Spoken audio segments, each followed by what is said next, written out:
I'm not great with flying.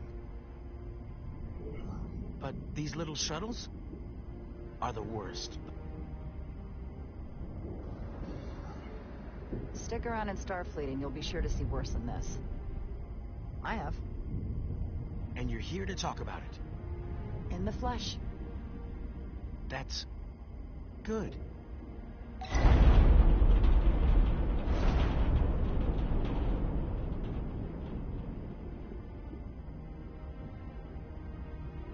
Sorry, I'm a little anxious. I hadn't noticed. I'm on my way to my first assignment. When we get to the starbase, I'm transferring on to the Resolute. So am I.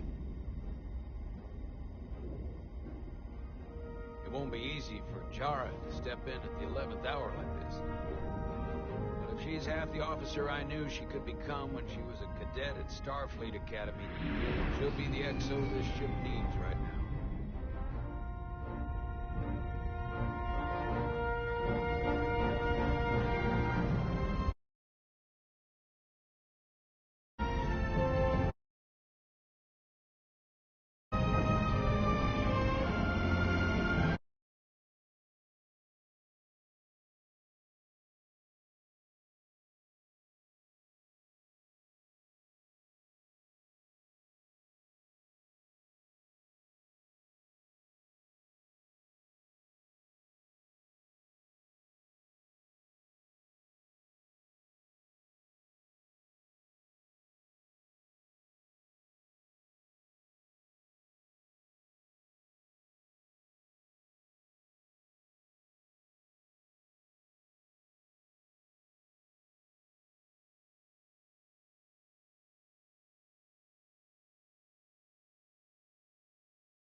A starbase on the very edge of Federation space. Long way from home now.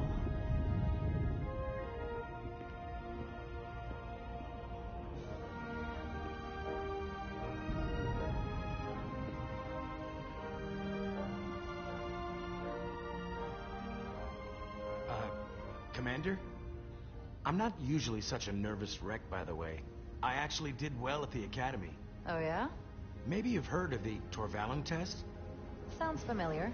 It's a tactical simulator that makes the Kobayashi Maru look like a picnic on Pintaris 5. Anyway, I finished in the top 20.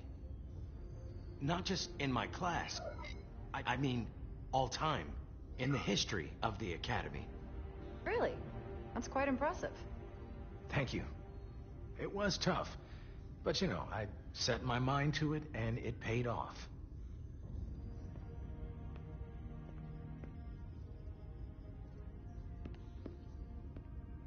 Please place your hand here. Hold it there for a few seconds.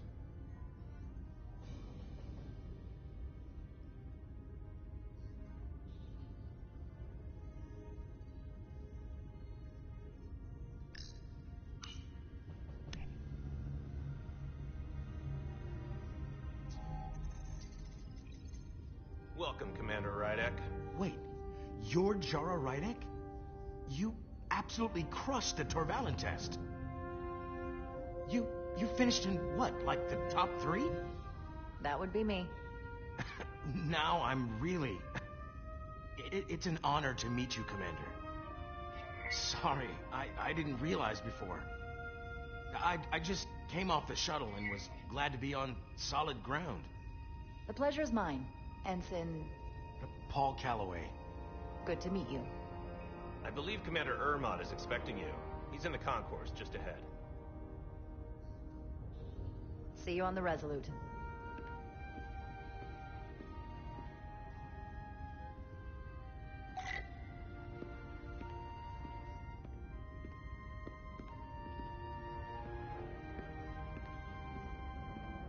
Good day, Commander.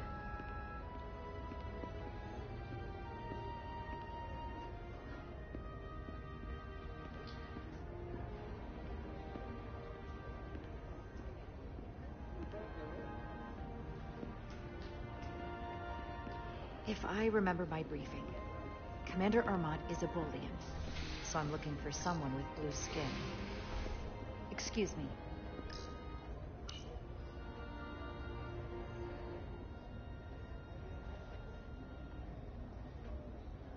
Welcome to the edge of the galaxy, Commander Rydek. I'm Commander Jan Ermot, Operations Officer on the Resolute. Commander? I hope there wasn't too much trouble getting here. This storm isn't making anything easy for us right now. It was a bit bumpy, but otherwise okay. My apologies. This storm is unlike anything I've seen before. We're grateful you were able to come fill our first officer vacancy at such short notice.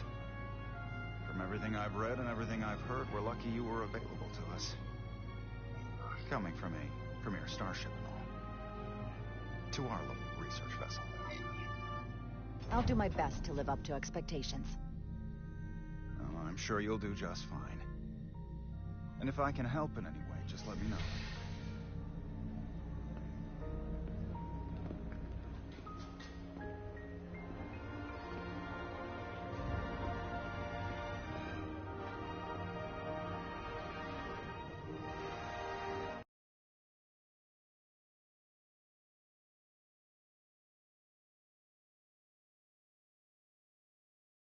Like much compared to the bigger.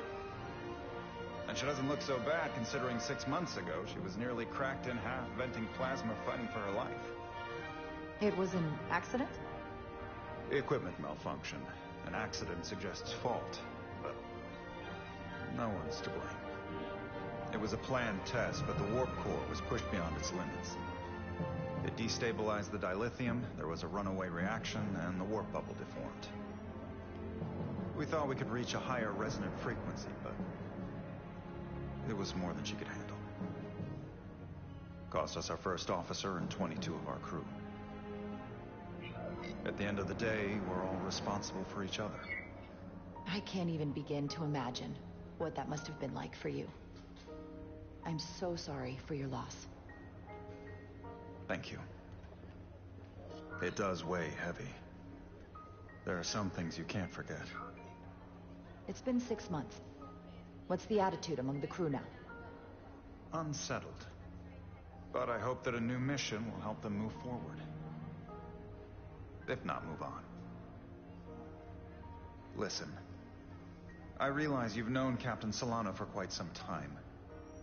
And I'm glad you're ready to bring your best.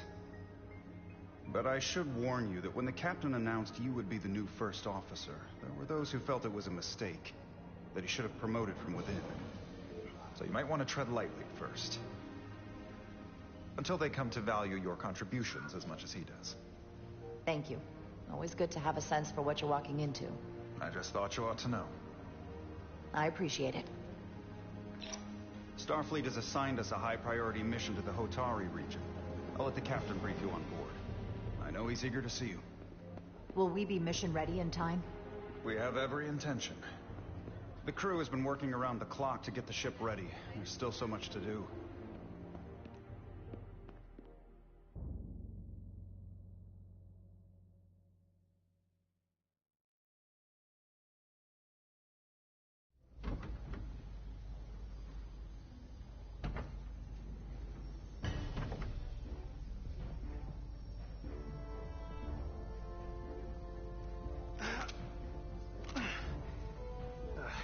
stuck. I got just the thing.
That.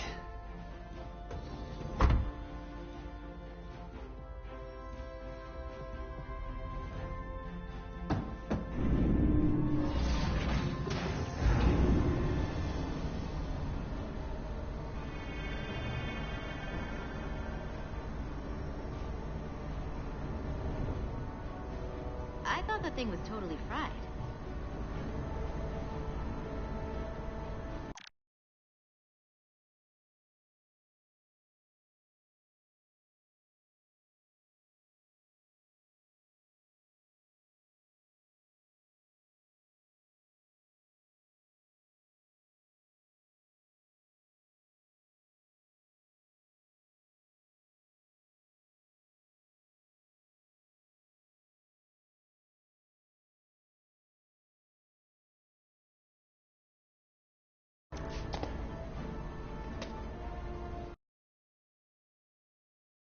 Nothing to it, Neely.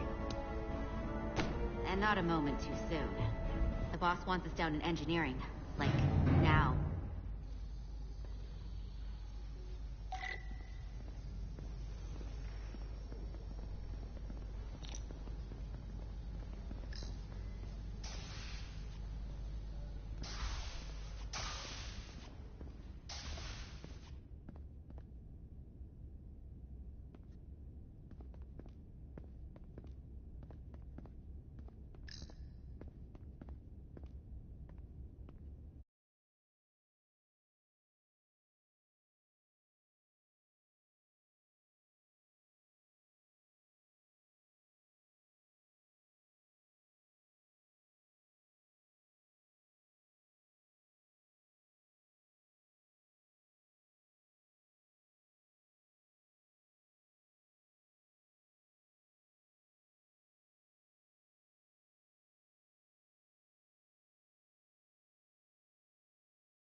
Come on!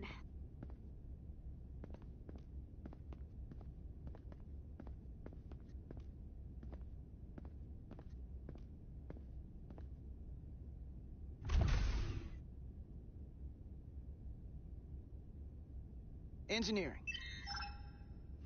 I heard the new XO just arrived. Won't be long before we get underway. I just hope whatever Chovok called us down for, it's something good. I can never tell with him. I'd rather not end up degaussing plasma manifolds. Hanging upside down makes me queasy.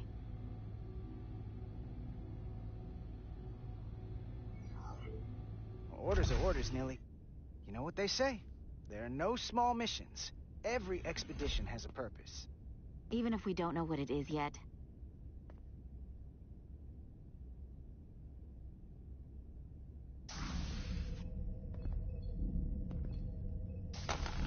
Looks like we got here before. Lieutenant Commander Chovok. We were just looking for you, Commander. Petty Officers Ed Solar, Diaz. I was beginning to think you would be late. We are all hands on deck right now, which means if you are not at your post at the appointed time, I do not have someone to replace you. A point I have been forced to make to Petty Officer Etzelar on repeated occasions. Apologies for the delay, Commander. I do not want your apologies. Simply see to it that it does not happen again. So, I don't suppose you wanted us down here to check in before we go off duty? Equip yourselves in EV suits to work on the exterior of the hull. I need you to tune the structural space distortions, and I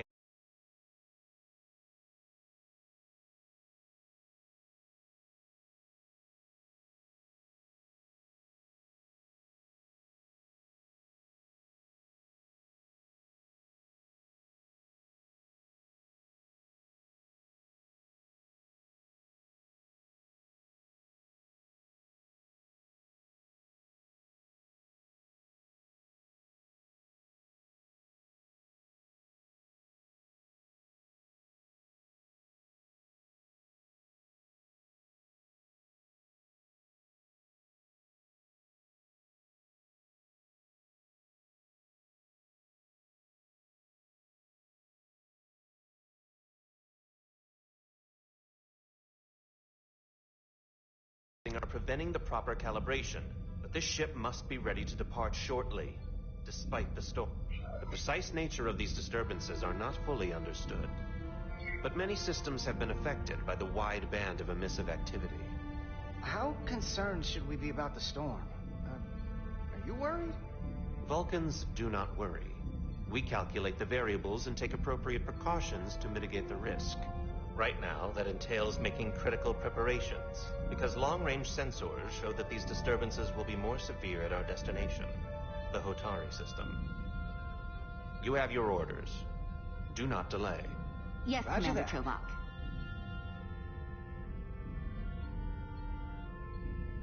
All hands on deck.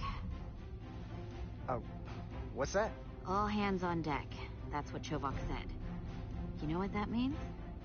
It means this ship isn't ready to go. So they're throwing every warm body at it. And they're going to leave on schedule. It all comes down to us, Nelly.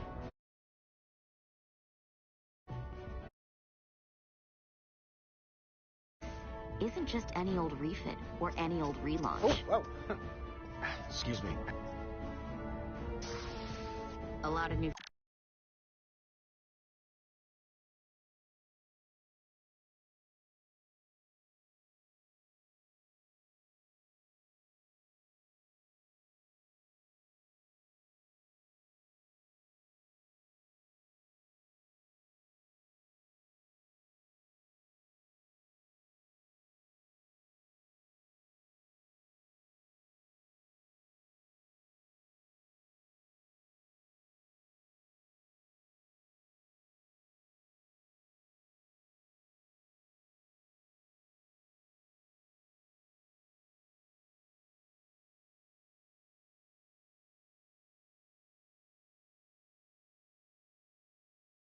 faces coming on board.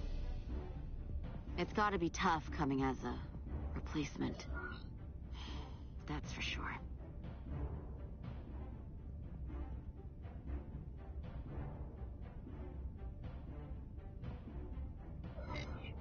They seem all right. Something that happened 6 months ago while they were off on another ship? Well, that's nothing to hold against them. Yeah, you're right. I guess getting a little new blood on board doesn't hurt. Hold on. Now there's an old face I didn't expect to see again. Hey, Miranda! You weren't gonna leave without me, were you? Miranda, you're here? We thought you were staying on the Adirondack. Transfer came in at the last minute, so I figured I'd slum it on this bucket of bolts. Looks like you got her back together pretty nicely. I wasn't sure what to expect. I'm gonna take the high road here, pretend you didn't say that, and welcome you aboard. He's a better diplomat than I am. He still owes me a bottle of Saurian brandy. Don't think I forgot. Oh yeah, it's coming back to me now. Maybe Carter can rustle up that bottle and we can give you a proper welcome. As soon as we wrap up this quick little spacewalk.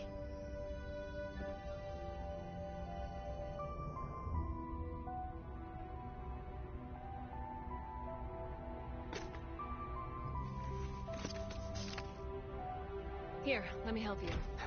Thanks. So what's the word? Are you back in the security rotation? Yep. Still running with the usual suspects. Whoa! Good to go.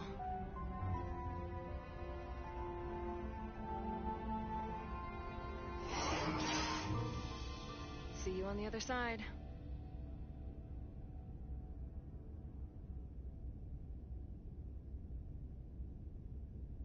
Activating magnetic souls.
Love you never gets old. Let's go.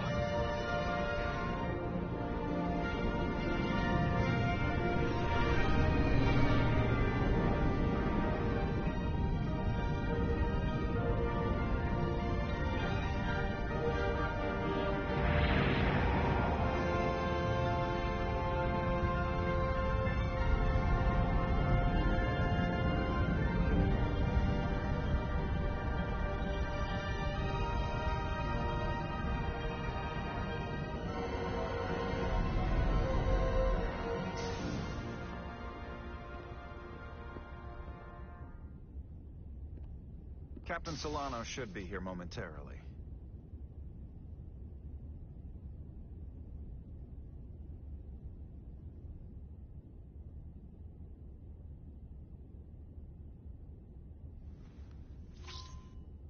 You'll have to forgive me, I don't know much about Kobleods. But my understanding is you need a steady supply of duridium to keep your cell structure stabilized, or bad things start to happen. And we have plenty of duridium in sickbay, so there's no risk of running out. Thank you. Feel free to make yourself at home. And help yourself to whatever you like from the replicator.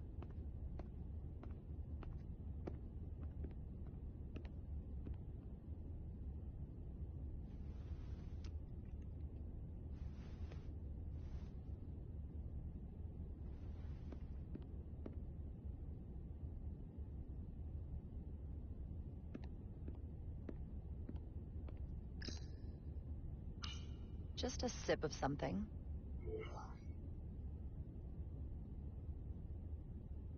Decisions, decisions. Coffee.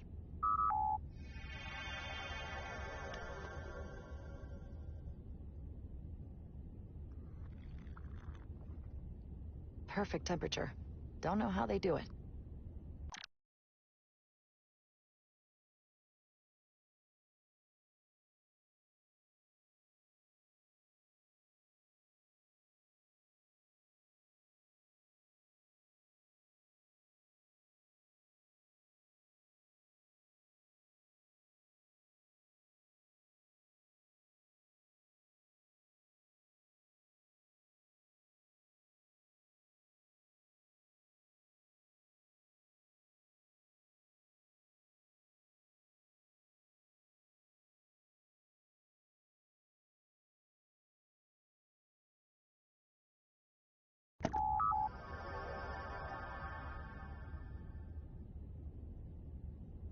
Jara Rydek.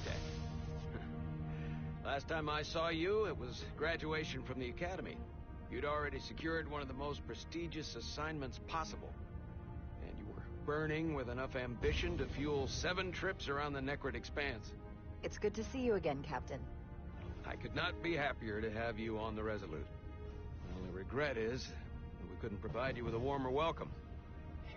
The arrival of a first officer to her new ship deserves a bit of fanfare. That would be totally unnecessary. I don't need any pomp and circumstance. You've been here all of 5 minutes, and already you're trying to make us more efficient. I like it. As I'm sure you've heard, we've had a rough go of it these last 6 months. The ship suffered some damage, but not nearly as much as the crew.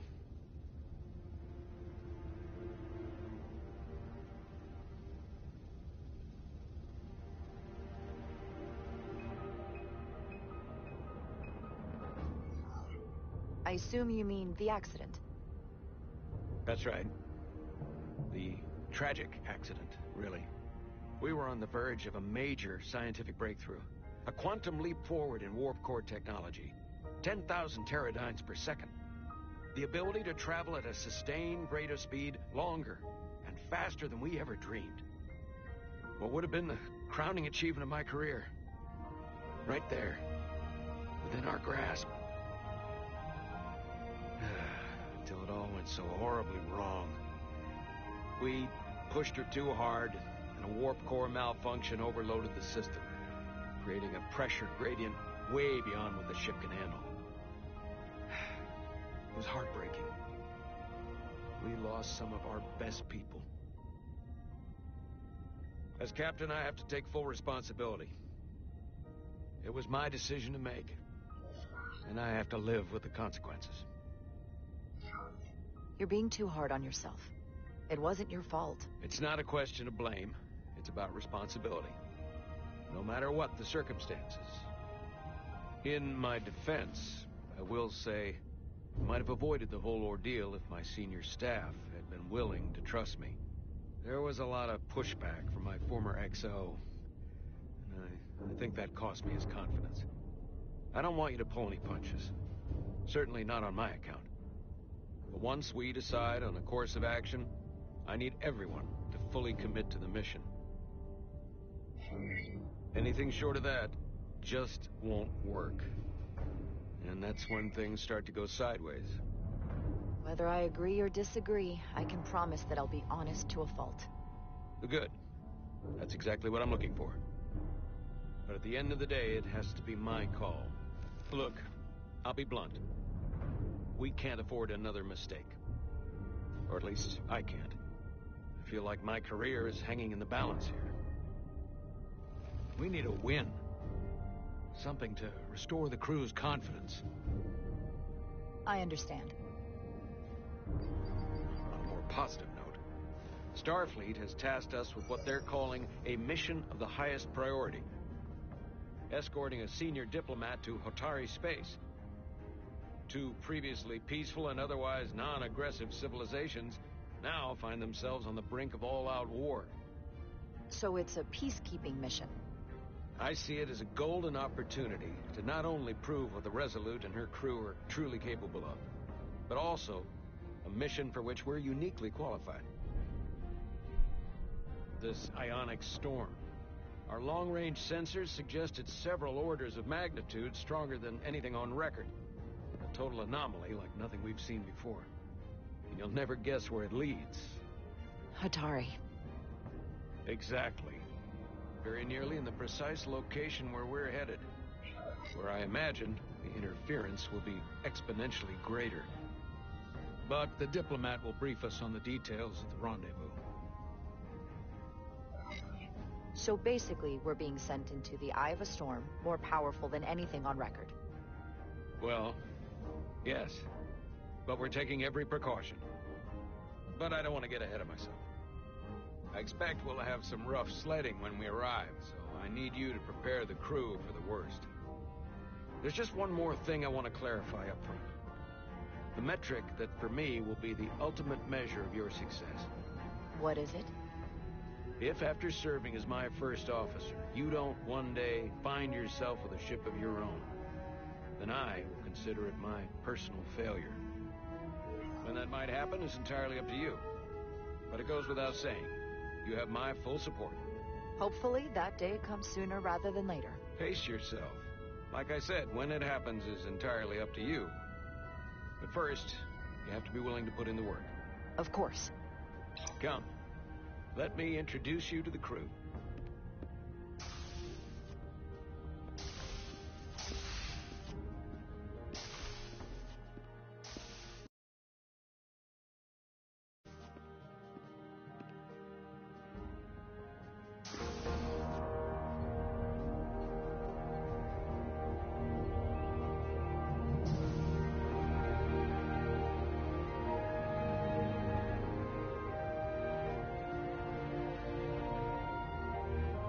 Everyone, if I could have your attention for a moment. I'd like to introduce Commander Jara Rydek, our new first officer. Some quick introductions. This is Lieutenant Handar, our helmsman, one of the best in the business. One of? Well, what he lacks in humility, he more than makes up for in ability. A pleasure to meet you, Commander. Likewise. Next, we have Commander Westbrook, our Chief Science Officer. I've come to rely on his expert counsel on a regular basis. Pleasure. Commander Rydek, it is such an honor to meet you. This is our tactical officer, Lieutenant Bedrosian, who's been looking forward to meeting you for about as long as I can remember. I've been following your career for quite some time, and I look forward to learning as much as I can from you. If anything, the honor is mine. Well, I have to admit, one of the reasons I've followed your career is because you're part Kobliad, because of what you've overcome. Starfleet stands up for people who can't defend themselves, and you were one of those people once. But since then, you've done so much to protect others who need it. I really admire that. So, you've been something of an inspiration to me. Not that I've done anything close to what you've done, but you definitely set a standard to strive for. I don't know what to say. That's incredibly flattering, thank you. I hope someday I can follow in your footsteps. I'm sure you will. And then, of course, you've already met Commander Ermont. Please, do everything you can to make Commander Rydek feel at home here. I'll be on the starbase. I have an urgent meeting with the starbase commander to get our authorization to get underway. If they drag their feet any longer, we won't make our rendezvous. The bridge is yours.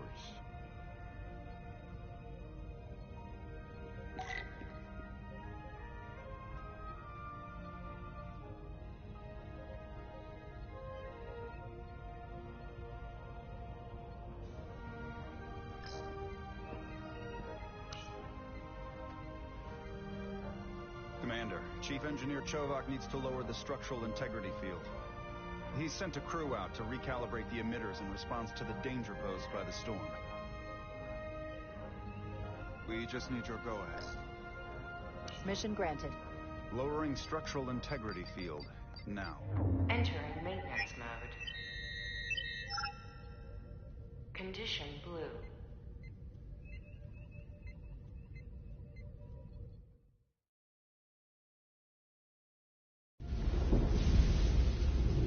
The storm is getting worse. Looks like they turned off the SIF. Great. Let's get to that emitter.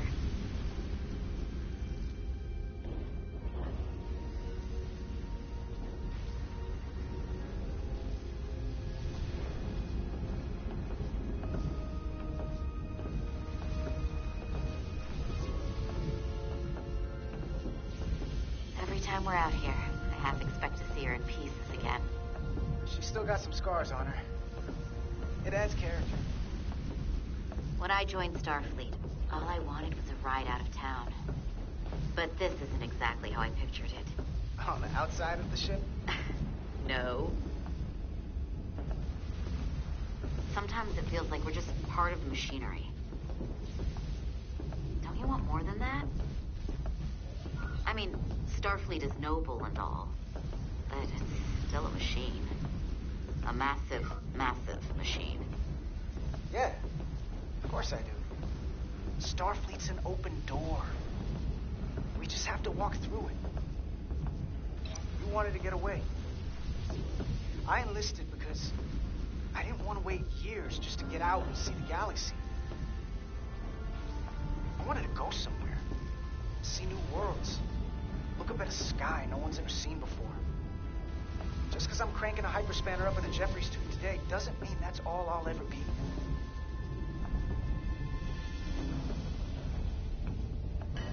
Diaz to Commander Chovak. We are at the SIF emitter. Acknowledged. You may proceed with the recalibration.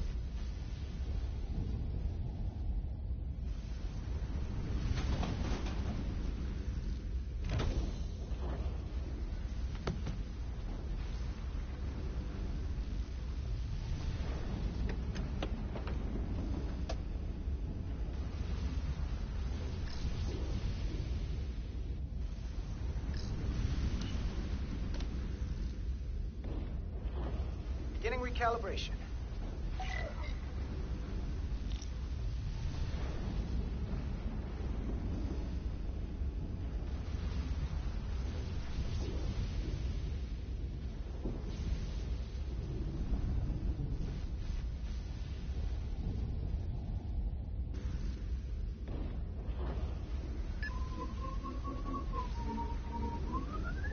Careful. Too much action and harmonics will deflect the alignment.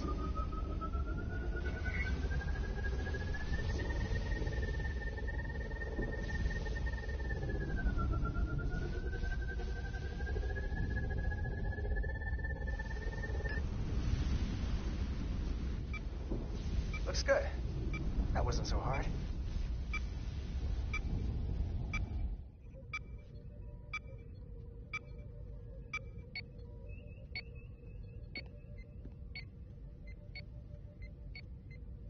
Commander Westbrook, right?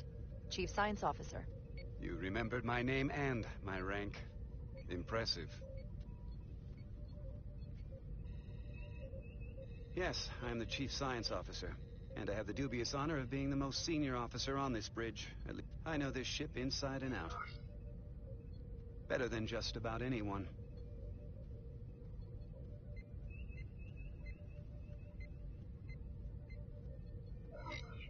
You seem to think very highly of yourself. With good reason. I'm curious, though. A Kobliad, or half in your case, is an odd choice for first officer, given your vulnerable condition and all. But if, as an example, we found ourselves in a hostile situation, and you were suddenly incapacitated because you needed an infusion, what would happen then?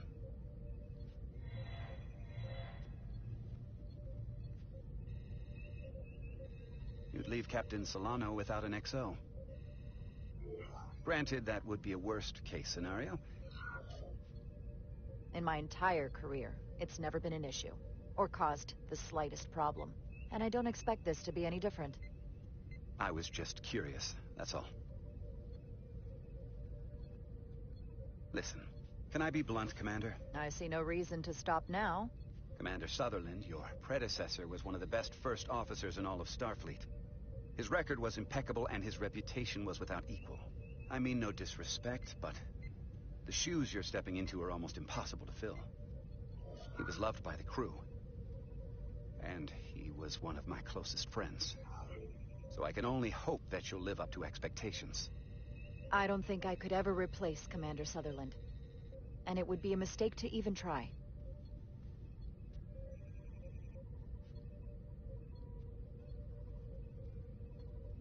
Seeing as Captain Solano is on the starbase, let me give you an update on this ion storm we're flying into. It's unusual, unlike anything I've ever seen. At the moment, I can't tell you if the Resolute will shrug it off or if we're putting ourselves at risk. However, if we learn more about its patterns, its nature, we can come up with a scientific countermeasure. Just a moment.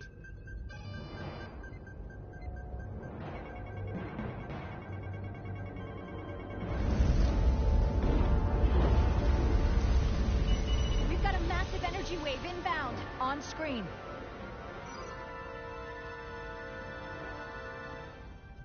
Tracing its trajectory. Starbase docking clamps are holding. The storm's emissions are fluctuating, coming in waves. And if my projections are right, we're about to get hit by a wide-band burst of ionic energy. Like a tsunami. I'm reading power abnormalities all over the ship. Estimated time to impact, 2 minutes. Red alert! Aye.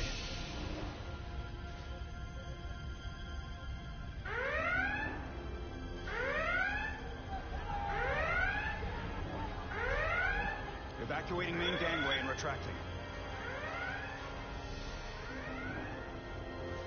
Putting sensor visualization on screen. With the structural integrity field shut down, we can't take a direct hit. Time to impact, 1 minute. Shield systems are severely impacted. We have limited protection. I need every available solution. What are our options? We can weaken the impact of the storm with a deflector pulse.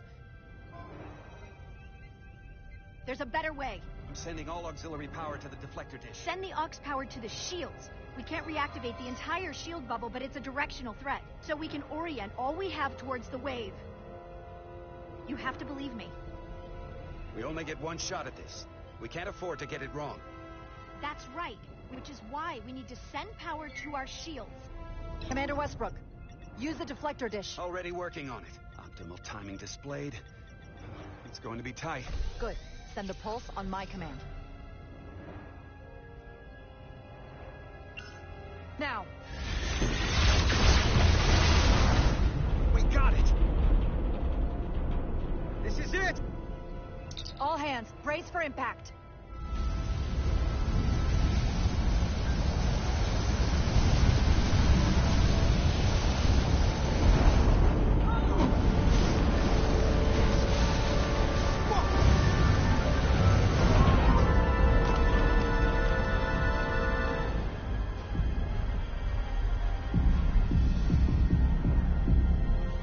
What happened?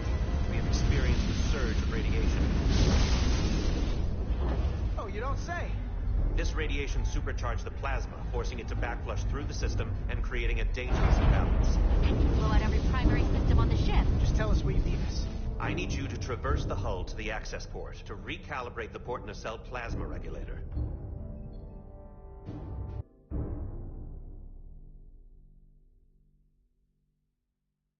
We've reached the first access point. Understood. Do you see the override for the level 1 failsafe circuits?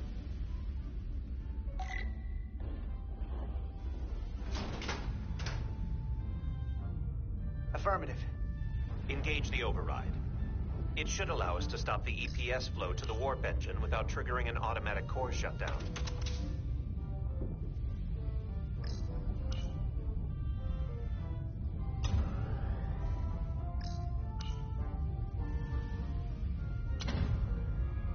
Failsafe override engaged. Are you sure? I am registering some crosstalk in the bypass circuit. We need to route the signals so they don't interfere with each other.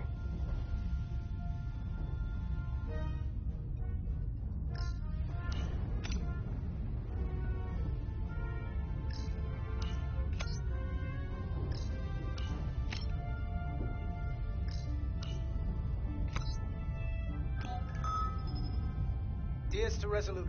The failsafes are temporarily disabled. Moving on to the EPS regulator.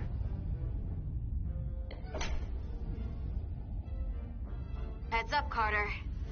What is that? One of the discharges coalesced. It's coming right toward us. I'm gonna try to disrupt it with my phaser.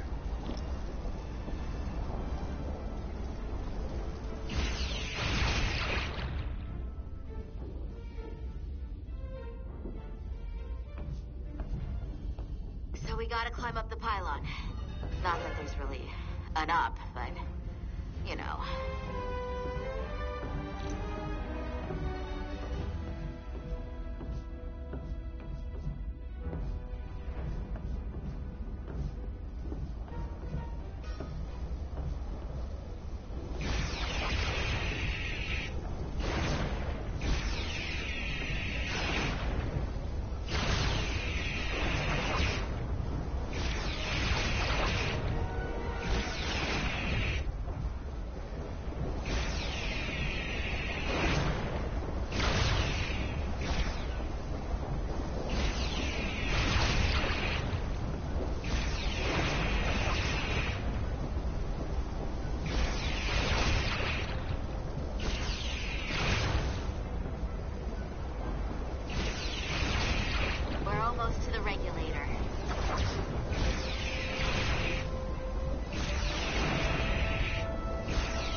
the regulator.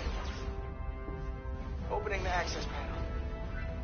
Now halting the EPS flow to the port Nacep. We have little time before it causes an overload in the engine. You must work efficiently.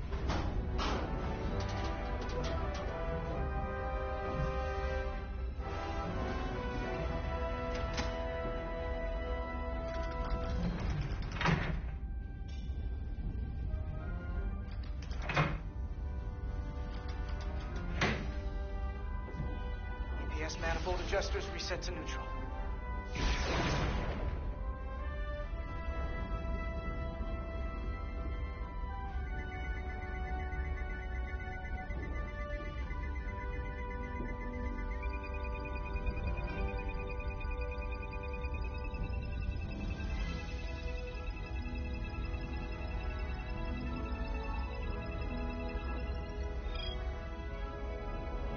EPS lines to the port warp engine are back in balance. Almost done. Once I cycle the manifold nozzles, Chobot can...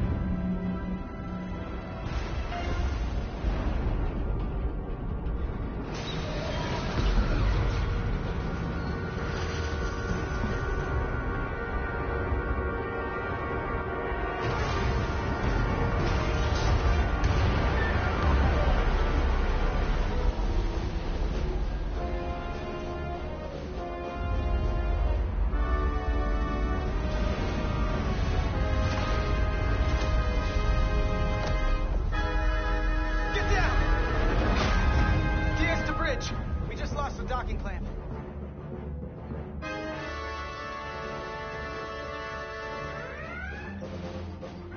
We've got a lot of debris coming down. All vibrations, too. We can't finish the EPS regulation in these conditions. Please advise. We have to release the ship from that other docking clamp or the hull will be ripped apart. There's a problem.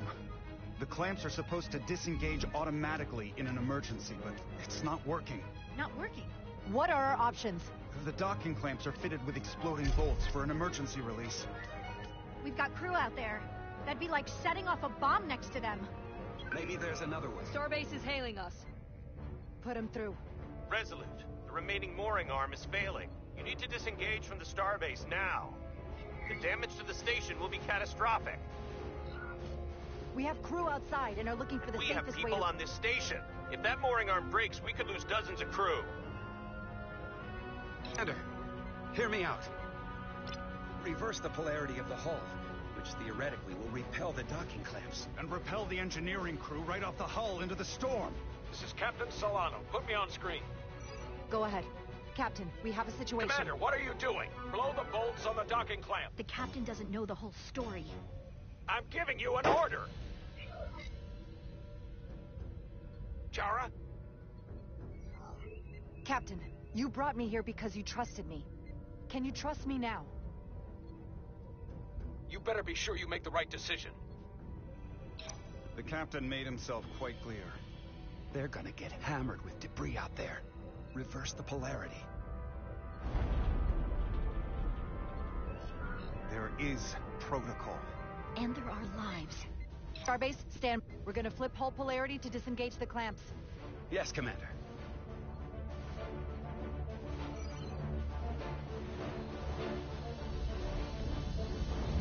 Repair crew, this is Acting Captain Jara Rydek. Be advised, we are going to reverse hull polarity to free us from the remaining docking clamp. Tether yourself and deactivate your boots on my mark. Understood. 8, 7, 6, 5, 4, 3, 2, 1. Mark!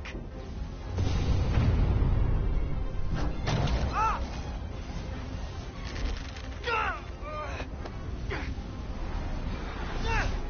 Grab my hand. I got you. Thank you.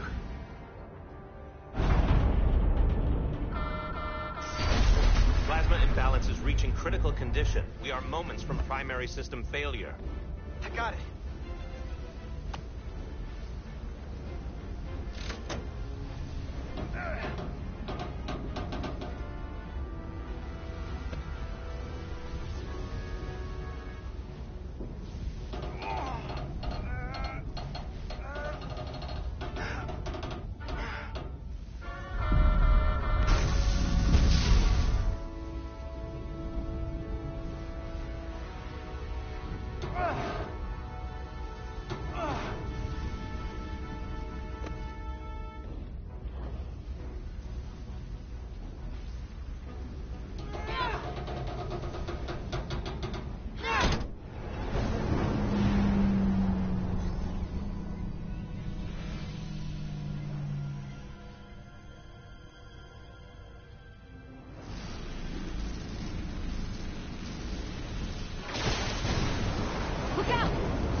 Edsolar's hurt and unconscious. I'm gonna have to tow her back to the airlock. Mr. Diaz, the situation has changed, and you are at risk of triggering a substantial electromagnetic arc to approach the main hull the way you came. But Commander, the way we came is the nearest airlock. There is an auxiliary hatch near you on the far end of the pylon. You must bring Miss Edsolar there to access the interior. Roger that. Going there now.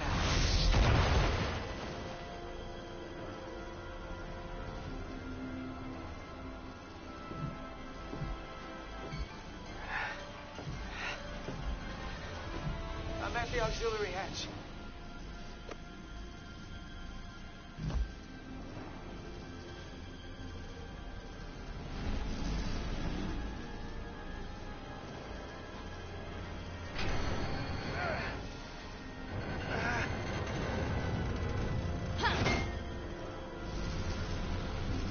You go first. What? Let me save your neck this time. No time to fight me on this. Get in there! You better be right behind me.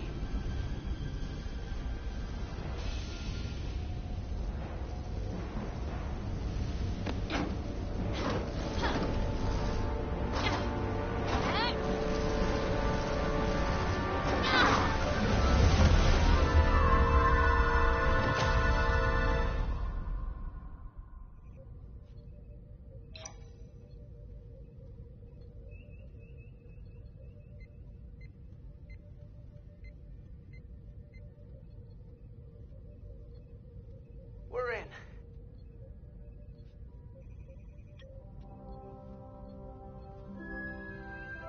They're safe, bringing the SIF fully online. Do it.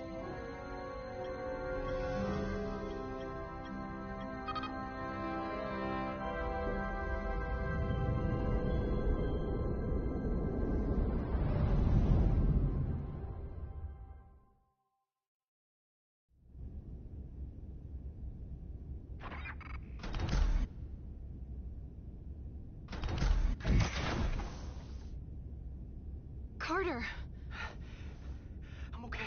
I'm okay. But Edsolar... Here, let me help you.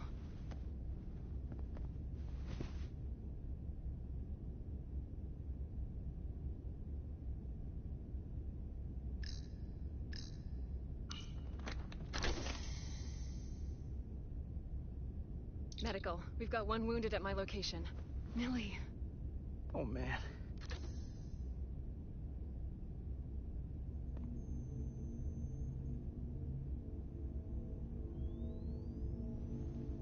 We'll see you at sickbay.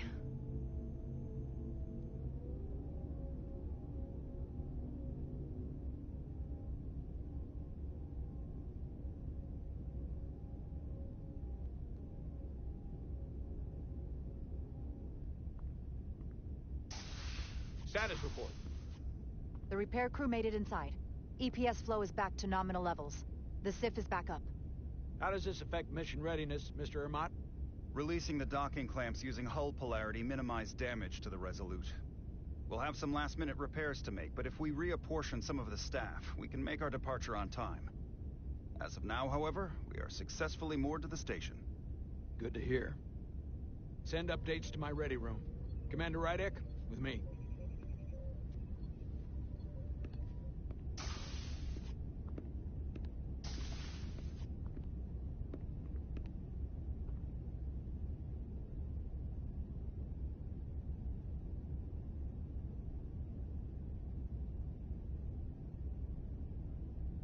You disobeyed my orders.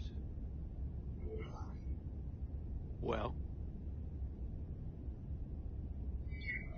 Respectfully, Captain, I made the right choice given the information I had. You disobeyed my orders! And not just in front of the bridge crew, but the Starbase staff as well. That's going to get around. My name's already tarnished around the fleet. But what is it going to do to my credibility on this ship? From the top to the bottom. Bridge to lower decks. Captain, I told you I'd be honest, so here it is. Maybe I shouldn't have disobeyed a direct order, but you were wrong. You weren't on board, and you didn't have all the information. So I made the right decision for the ship. If you're worried about your credibility, put your ego aside and trust your crew. Trust me. You might have won some fans on the bridge with that stunt, but not everyone. Lieutenant Commander Chovak has already bent my ear. I'm sure he doesn't take it personally. He'll get over it in time. Mr. Chovak is more complicated than he would want to admit. I guess we all...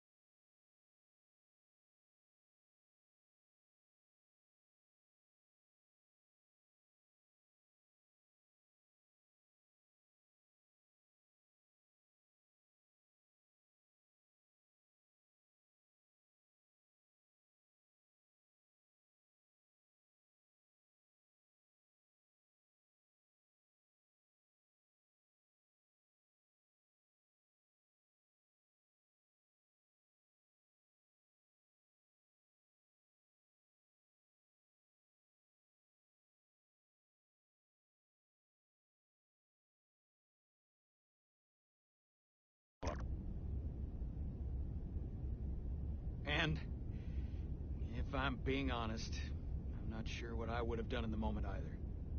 You never really know if you weren't in those shoes. So, let's just boil it down to, you did what you had to. Thank you for understanding, sir. I'm sure no one knows the burden of command as well as you do. I'm sure you will, someday. Despite it all, we got our final Starfleet clearance to depart. So if you'll fetch Mr. Ermont, we'll knock out the final details of any outstanding repairs, and we'll set out for Hotari. Yes, sir.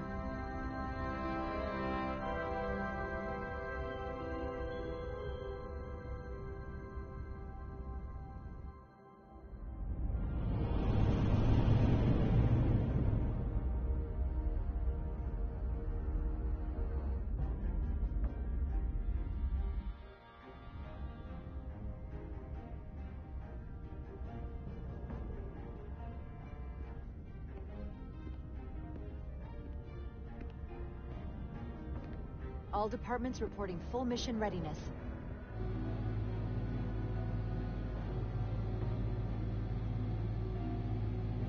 We've got our full complement on board. This is my favorite moment, right now. The start of a new mission is always full of possibility. The Orion Syndicate could sell it as a drug. Don't let the Admiralty hear you say that.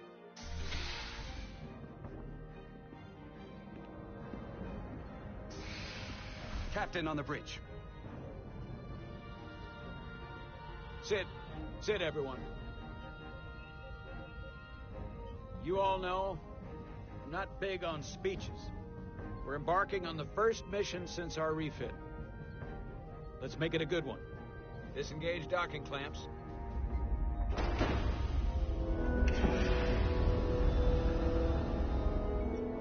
Docking clamps released.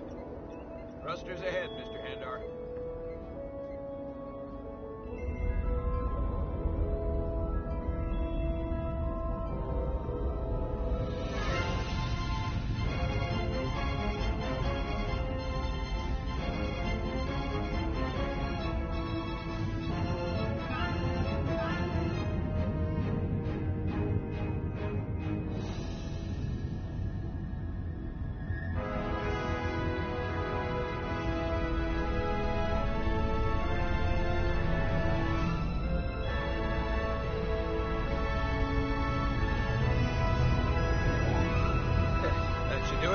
Set a course for the Hotari system.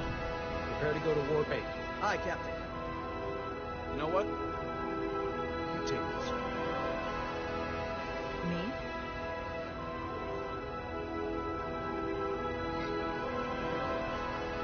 Engage.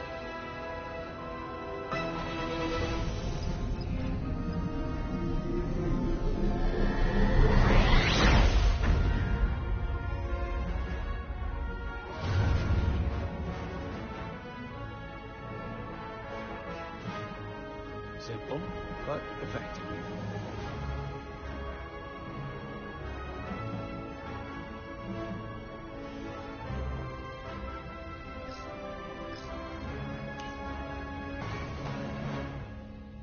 Whoa.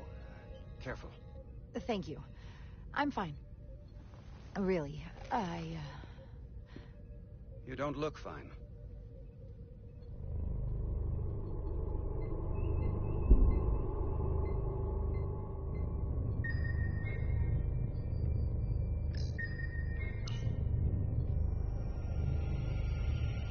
I have to get to sickbay.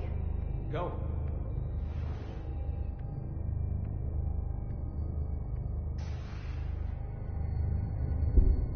Commander, help me get her inside!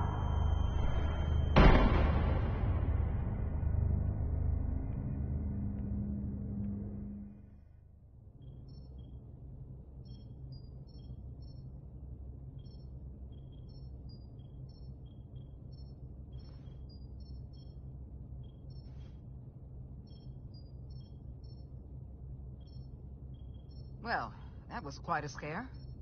A few minutes more and it would have been one of the shortest tenures on record for a first officer. is that the engineer that was out on the hull? That storm did a real number on her, but she'll live. Just needs rest. You should worry about yourself. Your duridium levels got dangerously low and destabilized your cell structure. This is definitely one of the more memorable first days I can think of. My name is Dr. Aram Duval, Chief Medical Officer. To be honest, I've never met at Kobliad before. You're... Rare. I know. I was going to say special.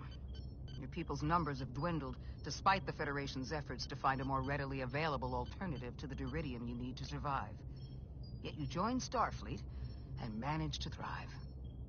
I imagine the responsibility must be overwhelming. Maybe even a burden at times. I don't like the attention it brings. Being treated differently than everyone else. But you are different. That's not something you can change. True. But sometimes it makes it even more difficult than it already is. And don't worry, I won't treat you like a science experiment. I just do the science and leave the experiments to Solano. You don't agree with his methods? I don't agree with his definition of acceptable risks. Not when the lives of your crew are at stake. My professional opinion is that the accident took a toll. More than he's willing to admit. He's overstressed, operating in the pressure cooker of his own mind. Which is never a good headspace when the lives of your crew are at stake. What concerns me is that now he's even further away from the thing he's been chasing his entire career. Breakthrough discovery. The major innovation. Something he can put his name on. I hear you. But that's my job, isn't it? To make sure that doesn't happen. And we don't lose sight of the bigger picture. Which is exactly why I'm so glad you're here. We need you now more than ever. And I have to give you credit for what happened on the bridge. It took guts to defy a direct order. Huh. I guess word travels fast around here. It's a small ship, and everyone's curious about the new XO. Fortunately, your cell structure's almost completely stabilized. And I'll spare us both the lecture, but I do feel it's my responsibility to remind you, without regular infusions of duridium, you will not live. It's as simple as that. Understood. Then, my work here is done.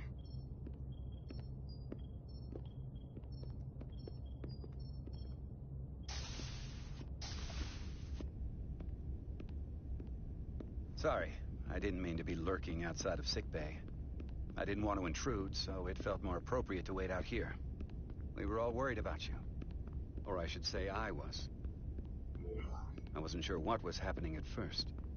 But then I realized it was your condition. I'm feeling much better. Thank you. It's just part of who I am. Well, being a jerk sometimes is part of who I am. So, I'm sorry for that. You trusted my intuition earlier, with the deflector pulse. I felt I should thank you for that. Well, thank you for coming. Even though you didn't have to. I wanted to.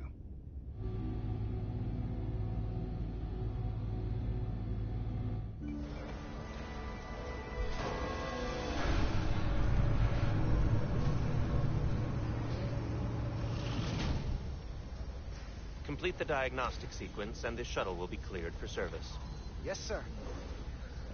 Storm in the Hotari region will interfere with our transporters, so we need all available shuttlecraft in working order.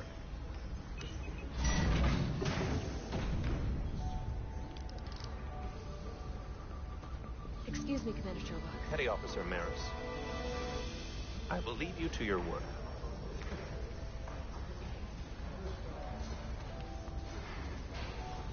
I stopped by sickbay and saw Millie. I figured you'd want to know. Did she say anything about... Is she mad at me for going in the hatch first? She had some choice words. I tried to smooth things over, but I think you're gonna have to make things right with her yourself. Dr. Duval said she'll be back on duty soon, though. Come on. I have to run the final diagnostic.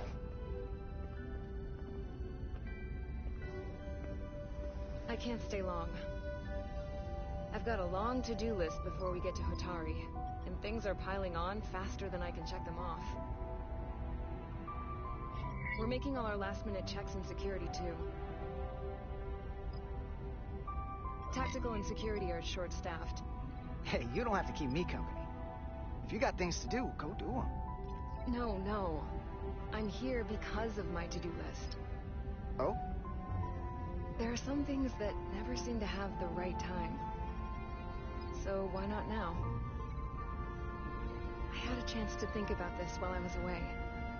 Then you and Millie almost got killed out on the hall. And I thought it was important that I just come out and tell you. Instead of tiptoeing around it. Or worse. This is just a guess, but you like me. Is that what this is? How'd you know? Must have been pretty obvious. Which is funny because it kind of came out of nowhere for me at first. Well, you know, I was hoping. I guess that makes this a little easier to say. We've been really good friends for a long time. I want to see if there's more between us than just being friends.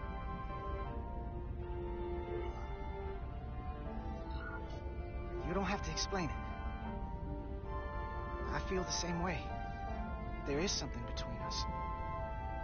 So, do you want to find out what that something is? If it's there for you, and it's there for me... Are you kidding me? I just said yes. I wanted to be sure I heard that right. These are uncharted territories. I'd call it a chemistry experiment. You know, with us. I'm just really glad that you said something. I've seen how you operate. I couldn't wait for you to make the first move. I'm glad too. So whatever happens next is great with me. Level 1 diagnostic complete. I have to get back to that to-do list. They're probably looking for me. Can't blame them.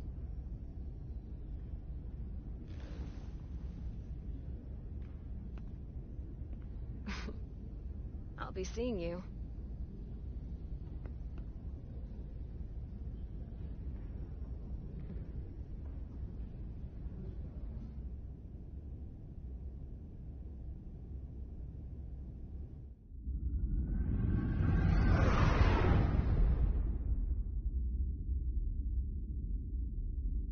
Approaching the rendezvous point outside Atari space. Helm, bring us out of warp. Dropping to impulse. Ionic interference surging, Captain.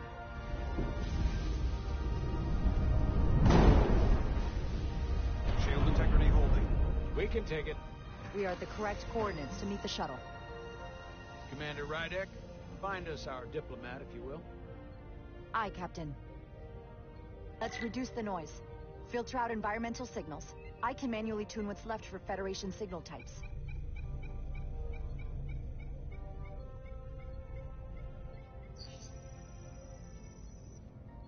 I've located the shuttle. Opening comms.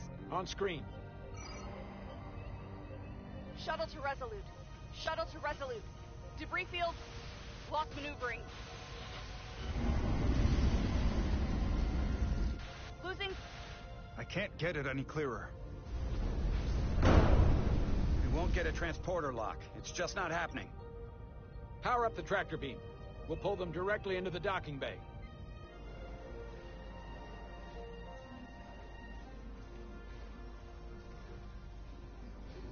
Diaz, you good to run the tractor emitter? Yes, sir.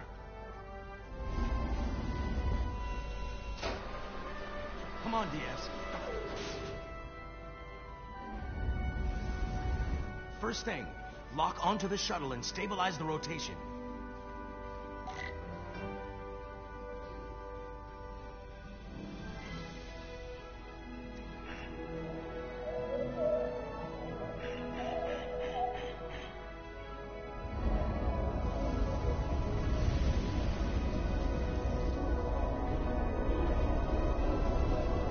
We're pulling in debris. I'm on it.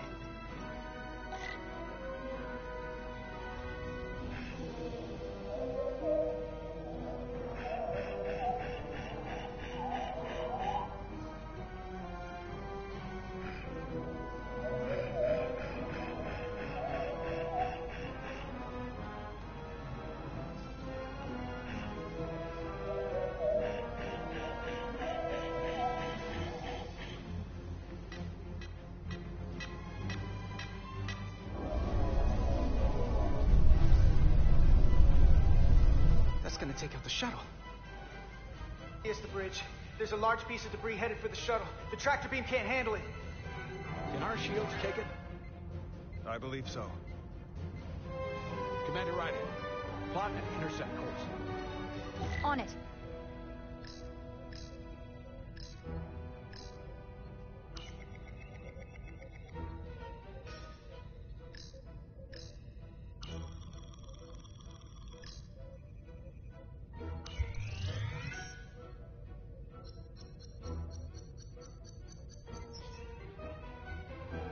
Here we go. Maneuvering thrusters bearing 53 Mark 17. 200 meters on an intercept course. Maneuvering.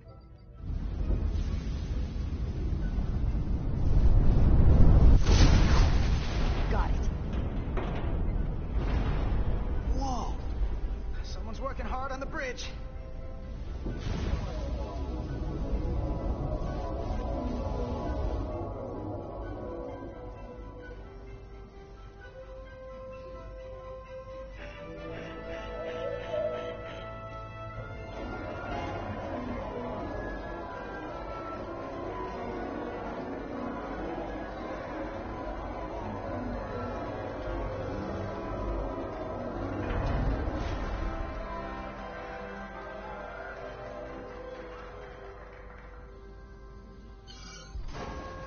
We got the shuttlecraft on board. Good job. We're on our way down to meet them.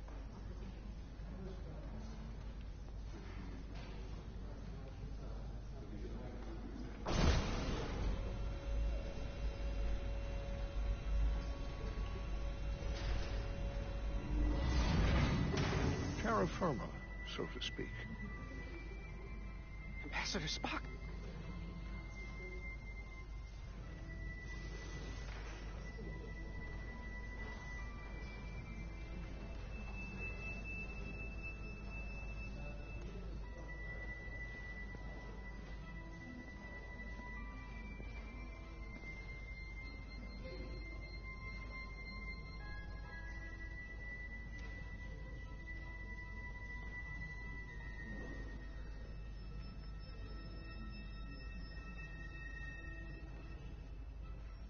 The captain will be right down to meet you, sir.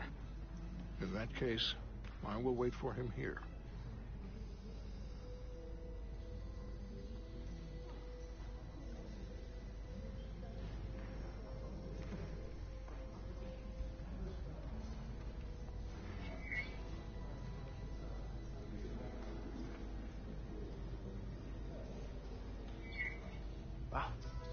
Let me be the first to say, welcome to the Resolute, Ambassador. Thank you, Petty Officer... Carter? Carter Diaz. Sir. I am pleased to meet you, Petty Officer Carter Diaz. It appears I have you to thank for my safe arrival. Your assistance arrived not a moment too soon, if I may say so. All in a day's work, Ambassador. This is what I'm here for. Quite dutifully. We thought we were prepared for our arrival in Hotari space, but it is evident my craft was not sufficiently robust for such intense ionic activity. The storm has been pretty intense. There was an element that was most unusual. Before you came to our aid, our maneuvering thrusters and impulse engines were rendered inoperable. So we attempted a short traversal at warp speed, only to find that we could not achieve warp at all, even though our diagnostics computer showed no faults or anomalies. What do you make of that? When all indications say that warp speed is possible, but in practice, we find it is not. Well, this storm is one of the strangest phenomena we've ever encountered. It's disrupted other systems. Who knows what it might do to a warp drive? Yes, it would seem further investigation is called for. Take readings, run some additional diagnostic checks, and we'll get to the bottom of this. Quite logical, Petty Officer Diaz. Thank you. Ambassador Spock. Excuse me. I'm honored to have you aboard. I'd like to get right to it. We're already behind.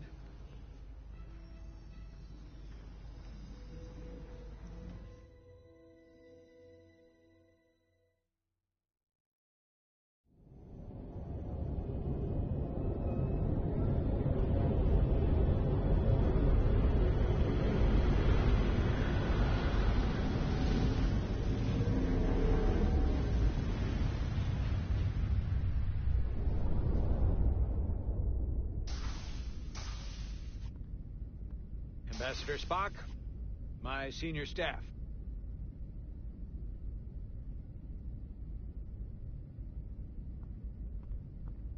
It's not every day that a captain gets to welcome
Starfleet legend.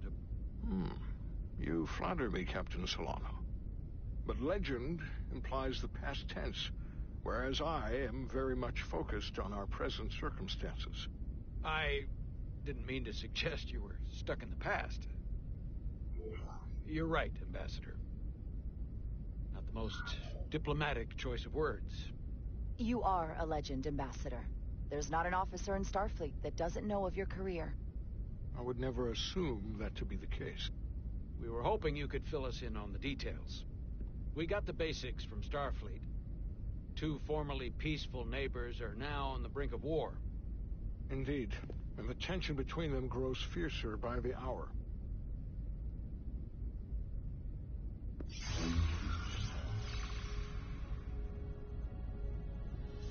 Elydia and Hotari. The Elydians are the more advanced species. They made first contact with the Hotari over a century ago. This is Tau, the Hotari moon. It is rich in dilithium, and for decades, the Hotari and the Elydians have shared a mining operation there. The Elydians provide the technological resources, while the Hotari have served as the labor force. The stability of that arrangement was the source of their peace, until recently. The Hotari have suddenly and forcefully seized control of the mining operations and expelled the Elydians from their system. That is the official story, as told by the Hotari when they requested Federation mediation. But the details remain scant. Communications between all parties have been limited by the ionic interference. How is it the Hotari were able to turn the tables and take the mines against superior forces, especially after decades in this arrangement? Unclear. The answer to that question may be the key to a new, lasting peace, and one that I hope we can uncover during these negotiations. But it is unlikely the relatively primitive Hotari forces would stand a chance against the Elydian fleet if this escalates to open war. Left unchecked, this conflict will result in more bloodshed, which is what we are here to prevent. And the dilithium trade hangs in the balance. Clearly the Hotari have been exploited in this relationship. Maybe we can persuade them peace is the more profitable alternative for everyone. They both profited from the mines. And for the Hotari, something is better than nothing. Peace is our objective, after all. The Hotari just won their independence. It's hard to believe they would give that up just for profit. I agree. It would be exceedingly difficult to bring the Hotari to that position. Neither the Elydians or the Hotari are members of the Federation, so we can't make them do anything. There is an additional complicating factor I should mention. In the past, the Federation has relied on the Elydians as a source of dilithium. That certainly changes things. Federation sources its dilithium from a lot of places. We could use that as leverage with the Elydians. They'll want the Federation to continue buying from them. There might be something to that, Commander. Putting that on the table could make the Hotari more hostile. Given the Federation's involvement in the Elydium dilithium trade, Captain Solano and I must make every effort to appear neutral in these negotiations. What worries me is if this whole thing unravels, and we're at the mercy of the storm at less than full strength. We can't let it come to that. Considering what the ion storm has done to our ship, and the Ambassador's shuttle, we have to assume the Elydian fleet has had problems with it as well. This recent surge in the energy disturbance temporarily levels the playing field. Commander Westbrook is correct. The energy anomalies around the Hotari systems have been noted in the past. But they have never been observed on the orders of magnitude we have seen in recent weeks. If it's keeping the two sides talking instead of shooting at each other, that actually helps us negotiate a peace. And we'll take advantage of that as long as it works in our favor. And when it doesn't? All the more reason to learn as much about it as we can while we are here. We do not want to be caught unprepared, should the energy anomaly continue to fluctuate. So I trust we understand our circumstances. We're operating on a strict timetable here, and we're going to be leaving for the negotiations shortly. Commander Westbrook, I want you to leverage our systems to investigate the anomaly from here while we're gone. Aye, Captain. Thank you all. Dismissed. I want to speak to both of you privately.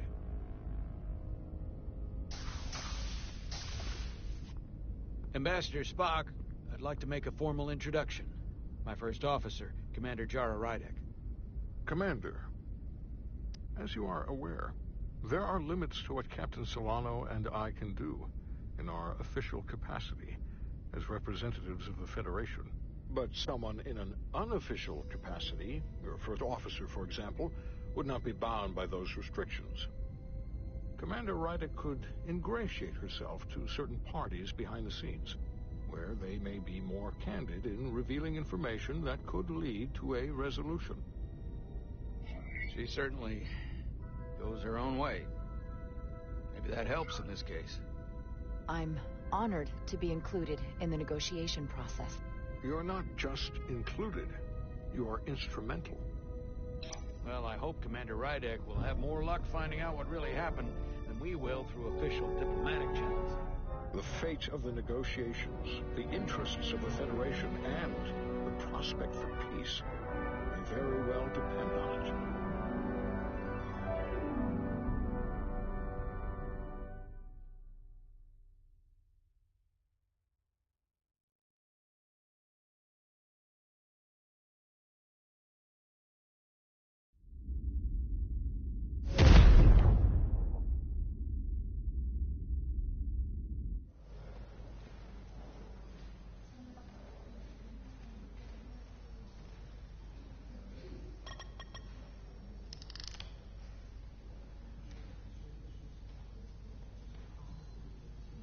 Mr. Diaz, I understand you have already discussed the warp drive failure with Ambassador Spock? I have. It is imperative that the Ambassador's shuttle be flight ready. I need you both to ascertain the root cause of the system failures he encountered. I'm surprised, Commander. I thought you would have wanted to work on Ambassador Spock's shuttle yourself. I respect the Ambassador and his many accomplishments, but I do not derive any satisfaction from interacting with his shuttle as if it were somehow transubstantiated through its association with him. Especially when I have the entirety of this starship to concern myself with. I am not the chief engineer of this shuttlecraft. When you look at it logically, yes, it is just a shuttle. No different than any of the others. There is plenty that is different about it, and that is what you are to investigate. But please limit your findings to observable scientific phenomena. We'll try to restrain ourselves. Then I will leave you to it. Make note of any abnormalities in your report. Carry on. One nice thing about Vulcans, Chobok is the only person who didn't look at this and treat me like I was something to pity. Doc says I should get used to it. I'm sorry I went first. Now that sounds like self-pity, and I'm even less interested in that. But Nilly... Okay. Let's just crack the shuttle open and see what we're dealing with.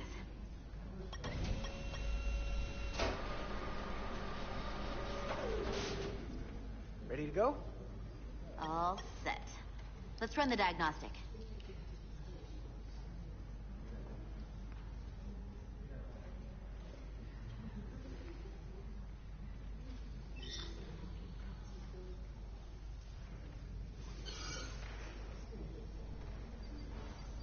So, I know about your talk with Miranda. You do?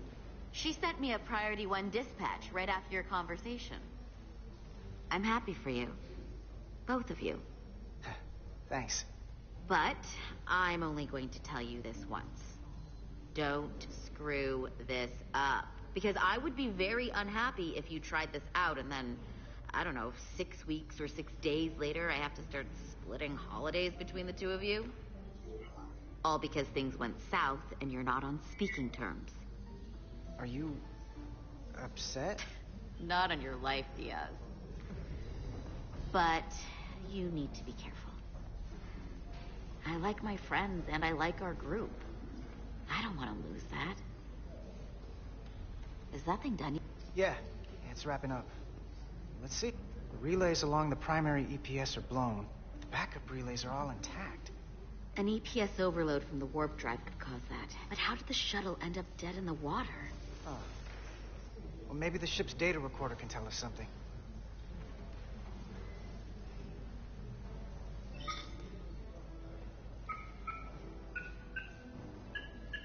Here. They were only about 8 minutes from their plotted warp point. No faults, just those warnings. What are they?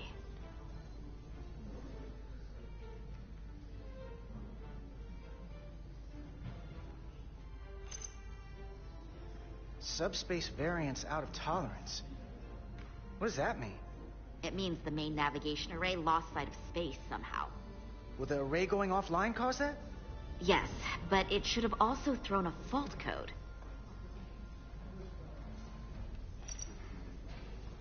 The warp field became inverted suddenly. I've seen this happen when the center warp coil cracks. A cracked warp coil throws a fault code. Still, we should take a look.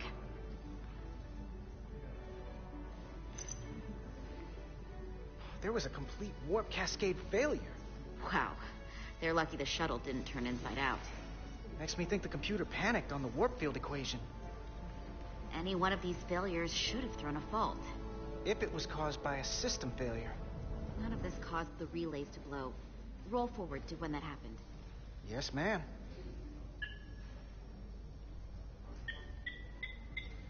So here, they take a moment to get their bearings and they attempt to re-engage the warp drive.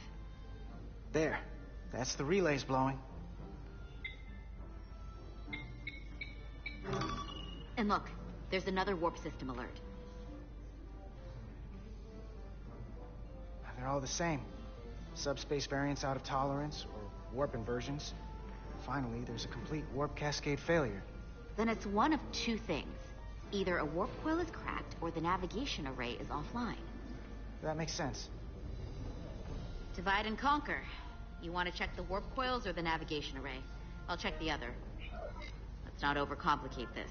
One of these systems is likely broken. I'll check the navigation array.